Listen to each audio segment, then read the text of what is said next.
ശബരിമല സ്ത്രീ പ്രവേശനവുമായി ബന്ധപ്പെട്ടുള്ള 2018 സെപ്റ്റംബർ 28 കേസ് ഒരിക്കൽ കൂടി സുപ്രീം കോടതി ഈ മാർച്ച് 14 പരിഗണിക്കുമ്പോൾ ഇതാ ദേവസ്വം ബോർഡ്, തിരുവിതാംകൂർ ദേവസ്വം ബോർഡ് അവർ കഴിഞ്ഞ നാളുകളിൽ എടുത്ത സുപ്രീം കോടതിയുടെ 5 അംഗ ബെഞ്ചിൻ്റെ വിധിയുടെ അടിസ്ഥാനത്തിൽ സ്ത്രീകൾക്കും ശബരിമലയിൽ പ്രവേശനം സാധ്യമാണ് എന്നുള്ള ഭരണഘടനയുടെ പിൻബലത്തിലുള്ള വിധിയെ 100% അംഗീകരിച്ചിരുന്നുവെങ്കിൽ ഇതാ മറ്റൊരു തീരുമാനത്തിലേക്ക് ദേവസ്വം ബോർഡ് കടക്കുന്നു. 2018 സെപ്റ്റംബർ 28 സുപ്രീം കോടതിയുടെ വിധി പുറത്തു വരുമ്പോൾ സുപ്രീം കോടതി വളരെ വ്യക്തമായി പറഞ്ഞിട്ടുള്ളത് ഇന്ത്യൻ ഭരണഘടന ഉറപ്പു നൽകുന്ന ആർട്ടിക്കിൾ 14, 15, 17, 25 തുടങ്ങിയ വകുപ്പുകൾ പ്രകാരം രാജ്യത്തെ ഏതെങ്കിലും ഒരു വിഭാഗത്തെ ജാതിയുടെയോ മതത്തിൻ്റെയോ ലിംഗത്തിൻ്റെയോ ഒക്കെ പേരിൽ അവരുടെ ക്ഷേത്രപ്രവേശനത്തെ, ദേവാലയ പ്രവേശനത്തെ തടയാൻ ഇന്ത്യൻ ഭരണഘടന അനുവദിക്കുന്നില്ല. അതുകൊണ്ട് തന്നെ കേരള ഹൈക്കോടതി ശബരിമല പ്രവേശനവുമായി ബന്ധപ്പെട്ട ഒരു കാലത്തെടുത്ത സ്ത്രീവിരുദ്ധ നിലപാടുകൾ ഇതാ ഞങ്ങൾ തിരുത്തുന്നു എന്ന് സുപ്രീം കോടതി പറയുമ്പോൾ ആ വിധി നടപ്പാക്കും എന്ന് ശ്രീ പിണറായി വിജയൻ അന്ന് കേരളത്തിൻ്റെ മുഖ്യമന്ത്രിയായി അർദ്ധശങ്കയ്ക്കിടയില്ലാതെ വിശദീകരിച്ചിരുന്നു.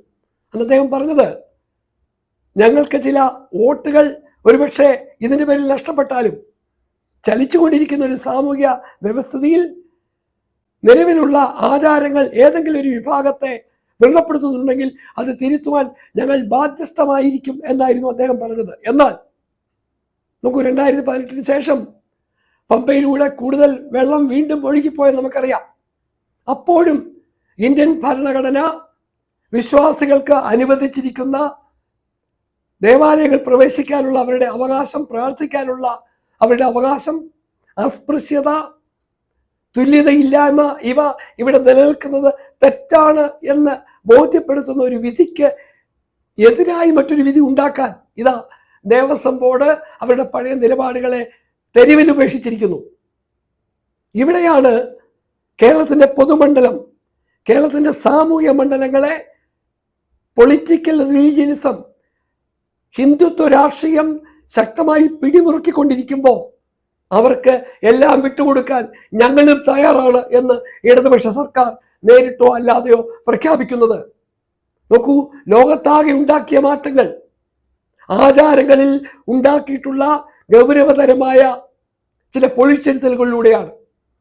ഗുരുവായൂർ സത്യാഗ്രഹം നടക്കുമ്പോൾ ക്ഷേത്രത്തിലേക്ക് പിന്നോക്ക സമുദായക്കാരെ പ്രവേശിക്കാൻ പാടില്ല എന്നുള്ളൊരു വാറോലിക്കെതിരെയായിരുന്നു സമരം. അവസാനം ആ സമരം വിജയിക്കുന്നു. അതിൽ പ്രതിഷേധിച്ചുകൊണ്ട് അന്നത്തെ സവർണ മേലധികാരികൾ ക്ഷേത്രം ബഹിഷ്കരിക്കാൻ തീരുമാനിക്കുന്നു. അതിൻ്റെ പേരിൽ ഗുരുവായൂർ ദേവാലയം 1 മാസങ്ങൾ അടഞ്ഞുകിടന്നു. എന്നാൽ ഗുരുവായൂരപ്പനോ വിശ്വാസികൾക്കോ ഒരു ക്ഷതവും ഏൽക്കാതെ പിൽക്കാലത്ത് എല്ലാ ഹിന്ദു വിശ്വാസികൾക്കും ഗുരുവായൂരിൽ പ്രവേശനം ലഭിച്ചു എന്നതുപോലെ തന്നെ നിലവിലുള്ള ശബരിമലയുമായി ബന്ധപ്പെട്ടുള്ള സ്ത്രീകൾക്കുള്ള പ്രവേശനത്തിന്റെ വിലക്ക് ഒഴിവാക്കിയ സുപ്രീം കോടതി വിധിക്ക് എതിരായി ഇതാ പുതിയൊരു വിധി ഉണ്ടാകണമെന്ന് ദേവസ്വം ബോർഡ് ആഗ്രഹിക്കുമ്പോൾ ആ ആഗ്രഹം ഹിന്ദുത്വ രാഷ്ട്രീയം മുന്നോട്ട് വെക്കുന്ന വളരെ അപകടകരമായ ചില പശ്ചാത്തലങ്ങളെ കേരളത്തിൽ ശക്തിപ്പെടുത്താൻ ഇടതുപക്ഷവും കോൺഗ്രസിനെ പോലെ കൂട്ടുനിൽക്കുകയാണോ എന്ന് ഈ അവസരത്തിൽ നമുക്ക് ശക്തമായി സംശയിക്കേണ്ടതുണ്ട്.